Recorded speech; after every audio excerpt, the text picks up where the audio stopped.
Mr. Mike. Hello, everyone. Hello. Wherever you want to sit. Oh my gosh, You pick. so much. Yeah, I'm like really far away from you. That feels You want to come over here with me? remarkably distant. Yeah, no, I don't want to be distant with you. Look at that. Oh, I don't know if you heard me in the intro. This family over here, they were waiting for you since yesterday. Oh, bless you. What? Oh, not in these seats. I've seen them floating. No, not in this. No. And they was 48 hours from you. Oh, thank you so much for sitting in these seats for 48 hours. I appreciate it. Thank you. They were so excited to see you. We were done with the panels yesterday, right? Yeah. I'm leaving, wrapping up and done, right? I'm walking out. They're like, so tomorrow is Jamie, right? Yes, he's there tomorrow. Oh my God, yes. Oh my God, you guys were excited, weren't y'all? Yeah, they'd get excited for you. Yeah. But overall, how's San Antonio treating you? You having fun times here? It's great, man. I got in last night. I went for a little walk along the river walk this morning, and now I'm here meeting all you lovely people. I've had a really good time. Yeah, what you do the river walk? Nice. Yeah, the river walks. It's gorgeous. Yeah, a guy shouted at me though because I had my headphones on, and he was like trying to run past me. He was like, "On your left," and I was like, "I'm sorry. I'm sorry. I'm not from here. I'm English. Forgive me, British." Yeah. Oh yeah. There's people who definitely use it beyond just the drinking and the eating, exercise, bike paths, all that good stuff. Love that. Love that, Stu. Yeah, but first time in Texas, San Antonio? No, my first time in San Antonio. I've been to Texas a few times. I used to play in a band. Oh, we went to Houston, I think, and Austin as well. We played at Stubbs in Austin. That was fun, and then Dallas as well. Yeah. We went to. So yeah. I've got a few friends who I went to school with who live in Austin now as well. So yeah, it's cool. Is San Antonio going to be a stop on your music tour there? If I ever get back out on the road, sure, why not? It's been amazing. Yeah. I recommend the place White Rabbit. Okay, That's still around, right? The White Rabbit? Still around? The Paper Tiger. Paper Tiger. Paper Tiger. Paper Tiger. I just told everybody how old I am by that reference there. Yeah, White Rabbit. Yeah. White Rabbit's been closed for 20 years. Yeah, exactly. You know, Paper Tiger, that's the place to go. Okay, you want to have that? Yeah, that's where you go have a musical show for everybody there. That place is sick. Yeah. Hell yeah. But show of hands here, everybody. Let's see how the fans, how much they like Stranger Things here. Who's seen every single episode of Stranger Things? I haven't. At least 100 times.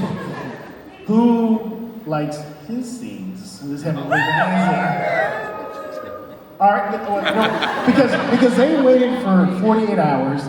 I'll let them get an early question in. Very question. All right. Why do you? There you go. Why do you like Jamie so much? Why do you like his portrayal of Vecna? Well, I love his portrayal of Vecna, but I just love him.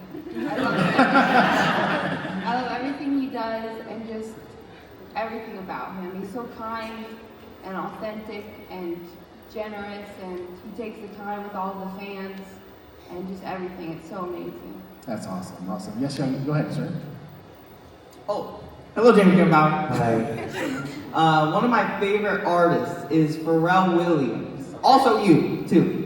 But I was wondering, if you had to choose one, what is your favorite Pharrell Williams song? Mine, I like his music from his new documentary, Piece by Piece. That's sick. Okay. I mean, I like the Despicable Me song. That's pretty sick. I like that one. And Happy? It's Happy? That's a cool track. Yeah. Also, my question is, what is your favorite music to listen to relax? Mine is you, but what is your favorite music to listen to? Mine is not me. Also, I spend my time over-analyzing myself if I listen to me. My favorite music to listen to relax. I don't know, probably jazz. Like, I listen to a lot of Frank Sinatra when I'm at home, or like Martha Reeves and the Vandals, like a bit of soul as well, anything kind of Motown. Red Clay Strays, I put that record on a bunch if I'm cleaning too. And other than that, I suppose just like classical music. I listen to Chopin a lot. Like Chopin's a huge inspiration for me on the piano. And yeah, so kind of anything that's like that, you know. If I need to clean fast, I'll listen to, or relax fast, is that a thing? I'll listen to heavy metal. There you go. This young lady, she has a gift for you. Is that okay? Yeah, of course. What do you have yeah. for us? I have a duck in a little purple Jeep with a cowboy hat for you, sir. Thank you so much. That's so kind. Oh, me too? Oh, this right behind. Nice. We can have a bath together later. Thank you so much. Thank you so much. All right. See, only here at Big Texas ComiCon, you wait 48 hours for an actor or panel, you get the first questions. All right. Now, everybody else, y'all will get your chance in just a few minutes. What do you think? Yeah. What does a duck say? Quack quack. Quack, quack. Not much. Yeah. What's Bacalao? Yeah. All right. Well, obviously everybody's here excited for Stranger Things. They enjoy your portrayal of Vecna. They just love it.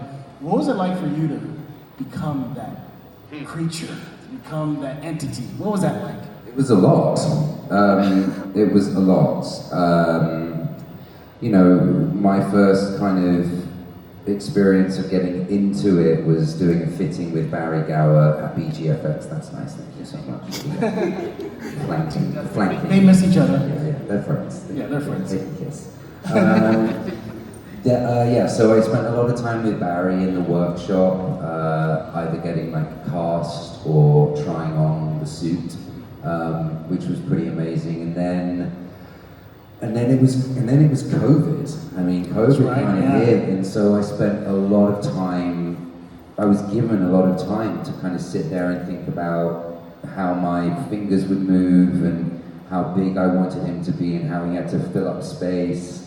I wanted to really think about the humanity of him, or where this evil was kind of coming from, and try and make that a bit more human. And then from Vecna, I kind of worked back into Henry. So spent a lot of time kind of in that. But then even before then, it feels like such a jumble. But even before then, I was watching a lot of 80s horror movies. And printing things off and sticking them on the wall, and I bought loads of old 80s figurines, and just had those dotted around my apartment. So by the time I got into it, and then there was The Voice, and so by the time we got into it for the official camera test, I really felt really, really ready. But it was a lot, and I think what was really nice, and I've spoken about this recently, or what was really nice is there was such a big break between season 4 and season 5 due to many different things, and it was so nice to be able to step back into season 5 because I felt like I'd retained all this Vecna-ness, and it would always be in the back of the mind. So to kind of just step back in almost felt like a bit of a sort of release. It felt like a breath of fresh air. I was like, okay, now we can actually start this again. We can begin this now. So that was a blessing too. What 80s movies did you watch, the horror movies? A lot of John Carpenter movies, a bit of Stephen King film as well. Prince of Darkness I watched, Hellraiser for sure. Right. Obviously, Freddy Krueger and Nightmare, stuff like that. But and even other classic 80s movies that I just like, just to kind of get me into the zone. I think I watched all of the Exorcist films that are possibly out there. much like Jeffrey Dahmer, I really like Exorcist 3. I don't know what that says about me, but I really liked. Oh my god, I can't remember his name. It'll come back to me. I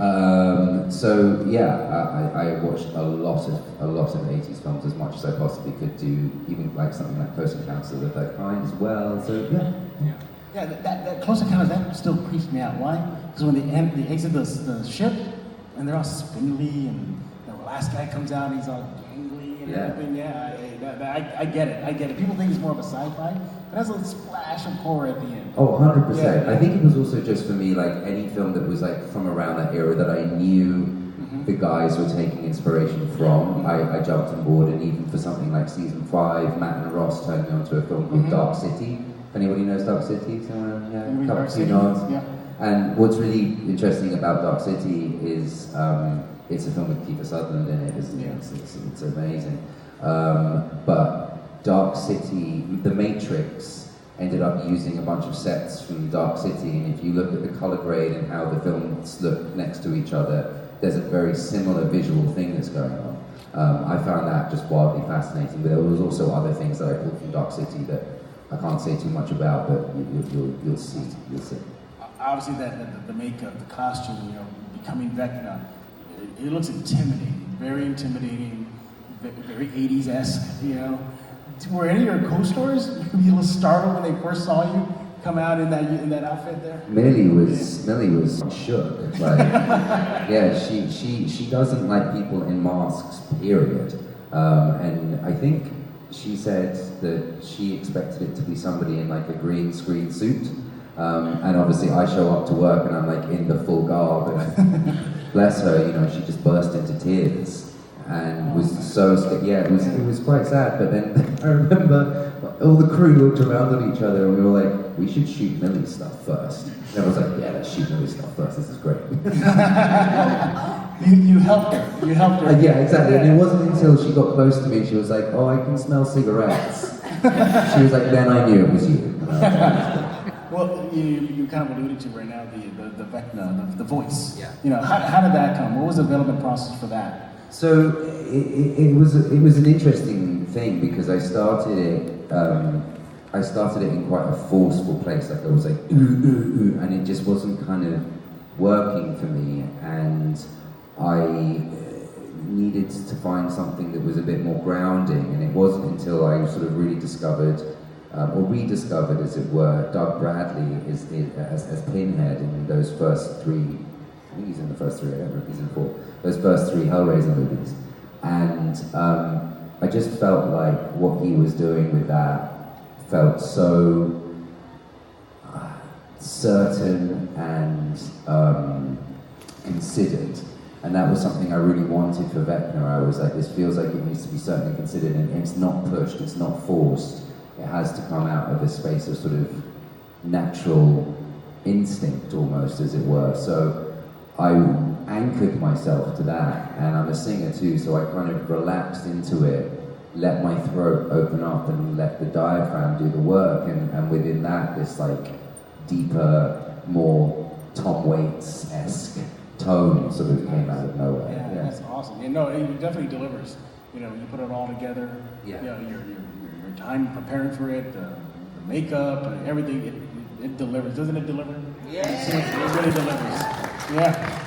You know, obviously, you know, Vecna's meant to be this ominous being, this thing of evil. Here it is. But were there any funny outtakes with you in makeup, bloopers kind of thing? There's one that I think ended up in the blooper reel. It's like when I got Nancy in the chair and she's like, he's saying to her, I want you to tell Eleven everything. I want you to tell her everything that I've seen. And Nancy's like, no, and I'm doing like, yes. And that ended up in the blooper reel, just because Natalia just kept on saying no, and I just kept on saying yes back to her. And eventually I just broke character and started giggling. I also fell over on set, that epic scene where Max is running away running up that hill by Kate Bush. She rips a vine from Vecna at a certain point, and as we were shooting that, she like pulled the vine, and I stepped back, and the floor was slippery, and I just fell over. And everyone like gasped, and I was like, oh, they care about me, and they don't. They just care about the makeup. So that was kind of fun. And then just kind of walking around like offset, you know, it's quite dark at the side of film sets. And various crew members would just be like, oh my God. I also have some amazing photographs of me that I wanted to take all of season 4 on a green screen, doing various different poses. So I made pictures for the crew who worked very closely on Vecna, of Vecna on holiday in different locations. So he went to Cabo, he went to the Leaning Tower of Pisa, and he had a lovely time in fall with a little Starbucks. Bless him, yeah. We need him vacation in the Riverwalk here in San Antonio. We can make that happen. We have enough green screen photographs to make that happen. Yeah, with a margarita in one hand, a sombrero. So, nice. I'm about that. That sounds good. Awesome. Well, obviously fans love Vecna. Consider him one of the most big time villains, recent history, recent film, TV history. But at the same time, Vecna's still that dark creature, still that personification of evil. Was that hard for you, having to dip into that quote unquote evilness that you need to bring him to life? Yeah, I mean, I think anytime you're kind of around in that space, you know, it's a lot to take with you wherever you go. And I certainly had my fair share of like experience within that I'm eternally grateful for, because now I feel like more than ever I can walk the line between the day and the night, but spending a lot of time in the dark and in the darkness and in isolation, yeah, there were definitely times where I was like, oh boy, here we go again. You know? So it's been the most amazing experience of my life, and something that I will treasure and that I will be grateful for forever. And as I've said before, you know, I think I would take my time considering any role that would take me back into a space of that. Awesome. Well, it definitely worked, and you know, bringing him to life, because I believe it was in 2023. I got my notes here. You won with the MTV Best Villain Award for Best Fight with Millie Brown. Did we win that? Y'all won that. That's cool. That's cool. I still haven't got an award. It's really the duck. That was the award. It's the duck. Of course, thank you. Thank you so much. Was the award. On behalf of Stranger Things and MTV, thank you very much. All right, it's time for you guys to take the mic. So start lining up. I'm going to ask about one more question, just to give you a little bit of time to get a cue going. You mentioned your music career. Oh yeah, tell us about that. I think basically, what are your music influences? You mentioned a few of them. You know, how's that been for you? How's your musical journey going so far? Music's always been a huge part of my life. You know, it was always the space that I went to when I wasn't on stage, you know, doing my local youth theatre or doing a production at school. And it was the space where I, you know, could continue to be creative.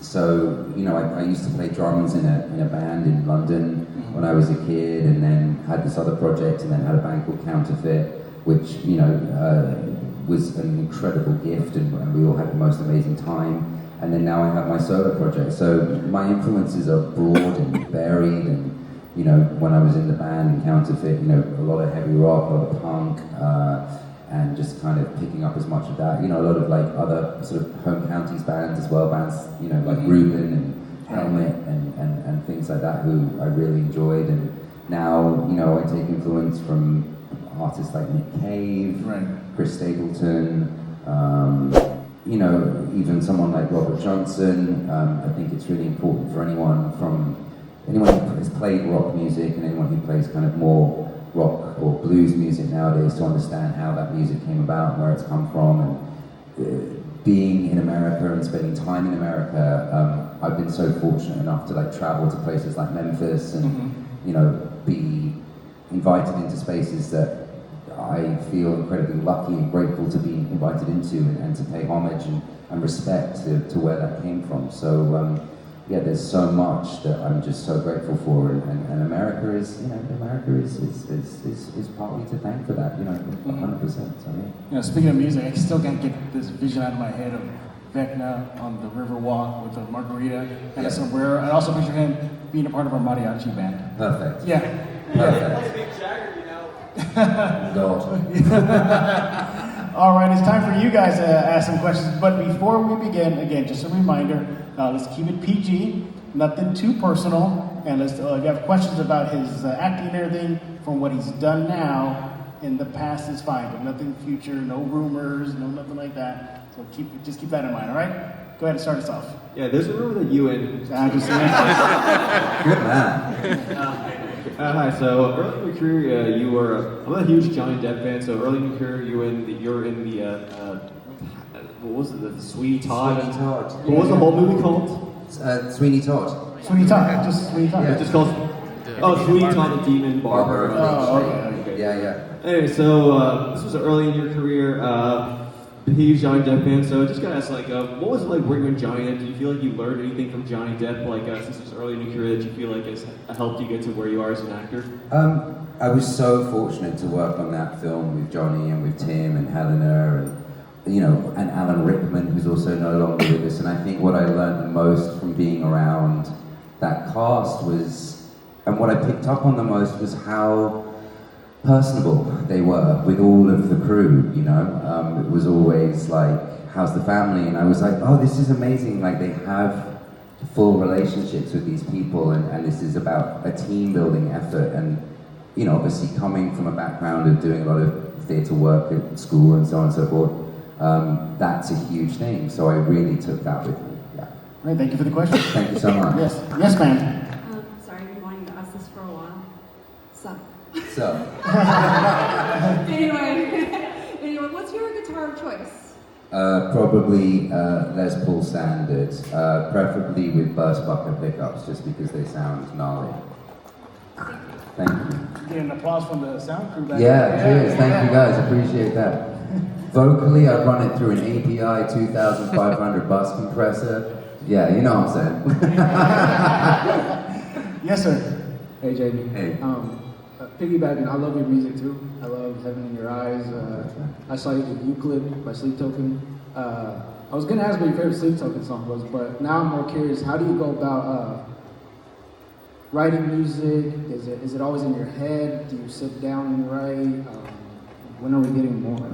You're getting more very soon. I'm shooting a music video on Wednesday for a new track, which actually, funnily enough, has kind of gone back to more in the paralyzed world. And I don't really know how that happened. I think like I kind of felt so vulnerable when I started writing again at the top of this year that I was like, I'm just going to kind of let music do what it wants to do, and it's been an interesting journey for me, because even working in the band, there was always this constraint where I was like, I need to write for 3 guitars and a bass, and it needs to be this, and it has to be that. And even in like my solo career, it's like I started off writing on the piano, and then I was like, oh, I really, country music for me has been a huge thing, and like I was saying, like rock and blues and all this kind of stuff. So kind of was like diving more into that, and then now I was like, oh, I'm just gonna let the doors off again. I'm just gonna kind of see what ends up happening this time when I sit down at the piano. Is there music in my head? Yes, quite a lot of the time, and I have a lot of voice notes of me singing particular things. Sometimes stupidly on planes, and then I go back to listen to it, and it's like, I can't hear. This sucks. So the process that I go through now is like, just try and be as vulnerable as possible within the music, and let the song live how it wants to live, And it's been really fun doing that, because like even in the studio as we're like tracking things, I'm like, wouldn't it be cool if we had a guitar at this point that sounds like The Edge, and we put like a bunch of like delay on it, and like let's just see what happens. And wouldn't it be great if like instead of using close mics on the drums, we just use all of the room sounds and things like that. So I love that side of the creative process now, where I'm just like able to be totally free within my choices. And I think my brother, who I work with quite often, hates it, because for the last track, he was like, what do you want? And I was like, everything. And he was like, okay. So bless him, he got to the studio like 2 hours early and like set up all the microphones on all the different instruments. So I got there and he was like, you now can play whatever you want. And I was like, oh Sam, I love you, thank you so much. Yeah, just freedom. I think freedom is the most important thing when it comes to music. Thank you for the question, sir. Thank you. Hello, young lady. Hi, Gab. My question is, do you have a favorite inspiring quote, whether it's from a book, a movie, a band, or a song? Not all who Yeah, wander, inspiring quote. not all who wander are lost. Good one. Thank you. Thank you for the You're welcome. question. Hello, young lady. Hi. Hi. What inspires you the most, like, every day? Oh,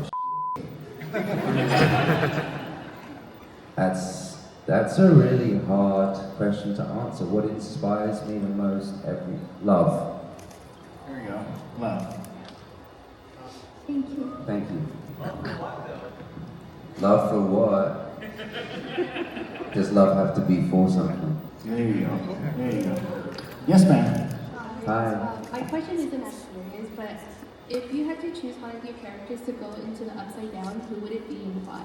Skiff. I played Skiff in Thomas and Friends, which in England we call Thomas the Tank Engine. He's a little railroad. I'm sending Skiff to the Upside Down. Poor guy. Yes, sir. He's so dead so quickly. He's so dead.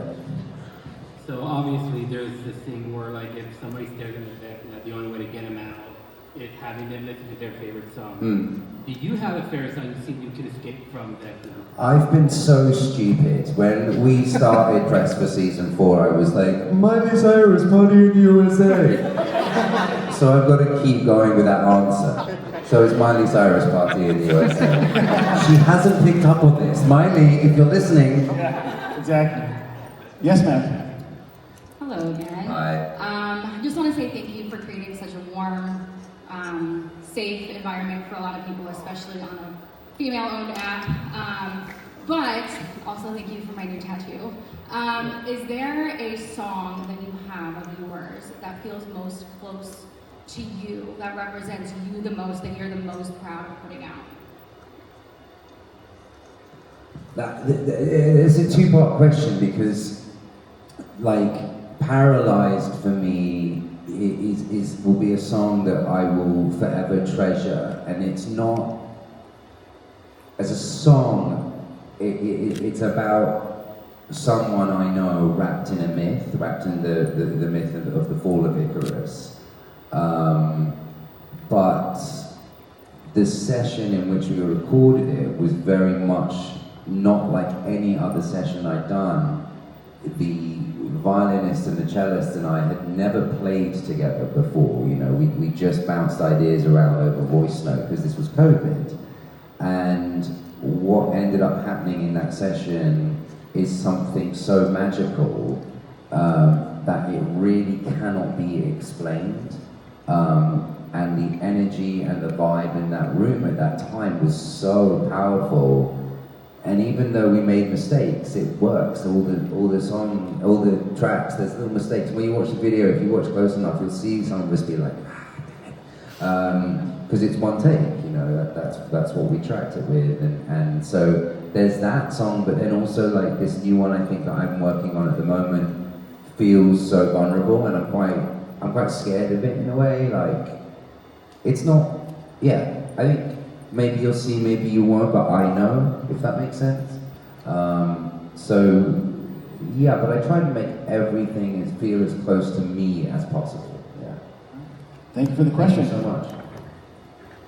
Yes, ma'am. Hello. I'm Jeff, of course. Thanks. You're welcome. And the ducks. And the ducks, yes. But I was wondering, what was it like making Sweeney Todd? Do you have any favorite moments, and what's your favorite Sweeney Todd? My favourite moment, I just started working. Sorry to jump in, but you got me so excited about a memory. So there's a thing on movie sets called craft services. Have you heard about craft services? They can make anything for you at any time. And they would make, I got to work one day and like, do you want anything from craft? And I was like, well, what can I have? And they were like, well, anything you like. And at this time, I had a real penchant for smoked salmon cream cheese bagels. So one of my favorite memories is just the amount of smoked salmon and cream cheese bagels I was able to eat on this film set. And then as far as like my favorite song goes, Nothing's Gonna Harm You is an amazing song. It's incredible. And Ed, who played Toby in that film, just sang it so beautifully. So beautifully. Thank you. Thank you. Hey, we got a Jedi Master in the house. How's it going there? Yeah, I like you as Vecna. I thought it was really good, really, awesome with this. I was just wondering if you had a favorite line from Vecna that you like saying to yourself, or Hawkins will burn. I added the burn. Originally it was Hawkins will fall, and I was like, can I add burn in there? Just because fire was like a big thing for me, and they were like, yeah, sure, kid. So yeah, Hawkins will burn and fall. That's one of my favorites. Oh, you just added the burn. I just added the okay, burn, gotcha. which isn't that big of a change, but as a self-absorbed actor, I love it. Oh, we got a little young fan here. Megan. Megan? Megan, yeah, from the movie Megan. Oh, Megan. Oh, I see. I thought that was really Megan. Do you like your role as Vecna? Do I like it? Yeah, I do. I really like it. I mean, it's funny, like, I think when you have to be something and you have to perform something, you have to learn how to love the character that you play, regardless of what it is that they're doing. So, like, I really loved Vecna and I loved Henry. So I like them a lot. Yes. Thank you. Thank you so much. Hello again. Hi again. I hope you haven't been asked this before, but it's a great way to get to know someone. If you were a pull-string doll, what would your 3 phrases be? All right. Where are the snacks? Can I go to bed? Why now? What next? What next? What next? Or how about more smoked salmon? More smoked salmon, cream cheese bagels. Yeah, feed me. Yes, ma'am. Hey, Ian. Hey. So obviously there's been a lot of questions about your music, but I was wondering if you would do like another project similar to Blood Magic, and if you would consider taking that on tour as well. Yeah, maybe. I don't know. I don't know. Maybe. I mean, I have some more Blood Magic material that I'm sat on, and would I take it on tour? I have a funny thing, like in the heavy world, that I've always felt like a bit of an imposter in that space. I have a lot of friends who are in that space, and I'm so grateful to have a lot of friends in that space, in that community. But as far as like taking it on the road, I don't know. Counterfeit was amazing. It was an amazing experience, but the show was so violent in like what it was, and that was great for my like mid to late 20s. I'm now in my mid to late 30s. She's old, you know. I don't know. I'm kind of more hoping for a bit of like a Bob Dylan kind of organ vibe. Yeah. All right, thank you for the question. Hello again. Hey. I just wanted a current film and album recommendation from you. Current film. He's gonna look it up. I'm He's gonna gonna look it up. Yeah. While he's doing that, what do you? Oh, man, sorry. No. What was the last film I saw at the cinema? Oh, I really enjoyed Sinners. Sinners was great. Sinners? Yeah, Sinners was really good. And then what was the last like full album I downloaded? There's a great band that I watched at Download Festival this year who the drummer is a band called Black Peaks, who were amazing, but they're called Vower, Vower, and they've only got some EPs out at the moment, but Vower are amazing. So yeah, probably Sinners and Vower. I think Sinners was the last thing I saw at the cinema. I wanted to see Bring Her Back, and then I started to watch it on the plane yesterday, and then I got sucked into emails. Don't watch movies on the plane. All right. Yes, ma'am. Please be patient. I do stutter when I'm nervous. But so in the Stranger Things play, The First Shadow, Vecna or Henry is showed to have human emotions for Patty. I was wondering if he still is possible. If you think he's still like possible to have those human emotions, or after all that trauma and pain he went through, that he's just a monster now. Good question. Yes, he still has emotions. Yes, I think so. I think that yes, I think so. I'm going to shut up. Yeah. Moving on. Yes. Yeah. Moving on. But great question. Really good question. Thank you for asking. So, Sweeney Todd explores themes of revenge and moral ambiguity. How do you feel that those themes play out in Anthony's story? That's really interesting. Revenge and moral ambiguity for Anthony. Well, okay, let's kind of run it back. into kind of what he was up to in the film. I mean, revenge. Is it revenge when he goes and like pulls her out of the asylum and like sort of shuts the guy from the asylum in the cell, or is that justice? And does Anthony have moral ambiguity?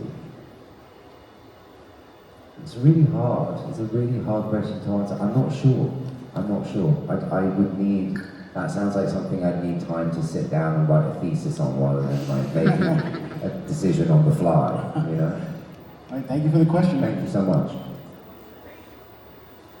Hi, Jamie. Hi. Nice to see you. Nice to see you again. My question is, what is your favorite Sleep Token song and why? Probably Euclid, just because the first time I heard that song, it's why I ended up covering it, but the first time I heard that song, it just moved me to my core, and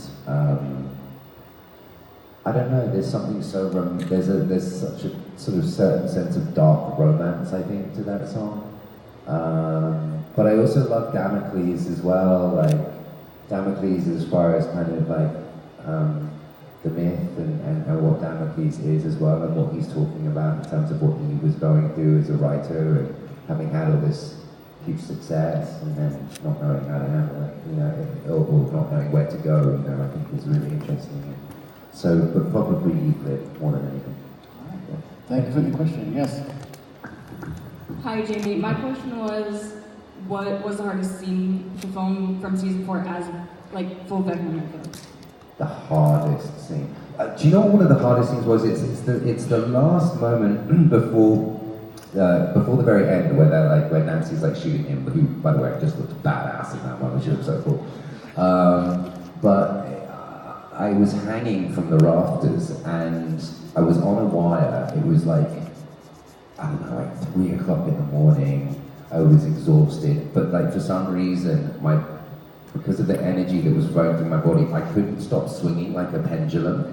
And everyone was like, why are you swinging? I'm like, I don't know, I'm not doing anything. And so we had to like find a way to like put more wires on me, to tether me, to just put me in place. So just like logistically, that scene was really hard to shoot. And I felt like an idiot. This one's kind of niche because I listened to like literally your entire discography, even like the unreleased, really niche, deep down stuff. Yeah. But the second ComiCon album, did you ever record any of the songs? Yeah, we recorded all of the songs. Yeah. No, I really want that album. Yeah, no, we recorded all of them. Yeah, they've all been tracked, but without, you know, it was a time. All right. Ooh, and you have the last question of the panel, young lady. No pressure. It's all on you. Hi again. Because everybody's looking at you and staring at you with every single. I'm just kidding. I wanted to ask, but would you ever consider doing more narration work? And what is the most challenging role you've ever played, and what made it so difficult to play? Narration and role. Would I ever consider more narration work? Yes, I would. ... Love that. And then, what was the hardest role I've ever had to play? The hardest. Interesting. I think one of the most challenging.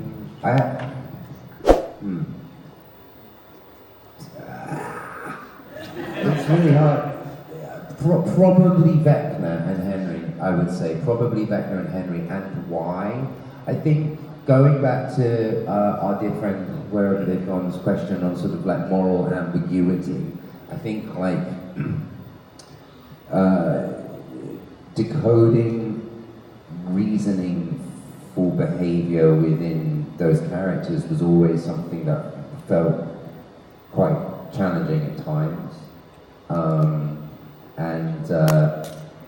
And figuring things out as to why they were doing certain things. Again, I can't say too much because you'll see more, but there were definite choices that the characters were making that I was like, why? Why am I making that choice? What is the reason behind that? And having to really like dig beneath the surface to fully be like, aha, I found you, I've grasped you. And I have endless text messages between me and Matt and Ross Duffer. I say between me and Matt and Ross Duffer, I'm basically just firing off like I'm having a full manic episode.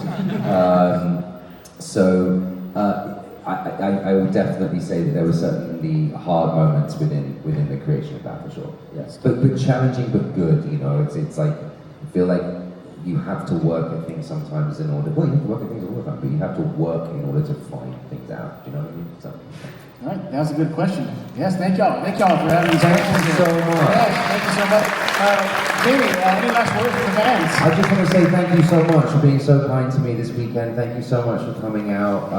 You know, I know that we're gearing up for season 5 release, and I'm so grateful, you know, that so many of you have, you know, shown your excitement about season 5. We're all really excited to hand it over to you and finally sort of give it to you after almost a year of being asked what's going on with it. We can finally be like, it's here. So thank you for sticking with us. Thank you for being excited about it. Thank you for coming to see me, and thank you for, you know, and if you did not get a chance to get a question in, still want to visit him, I believe your table will be open, right? My table is open. Your table is open. So make your way down there. Give him a few minutes to make his way down there and get in line right now. Everybody give it up for Mr. Jamie Campbell Bower.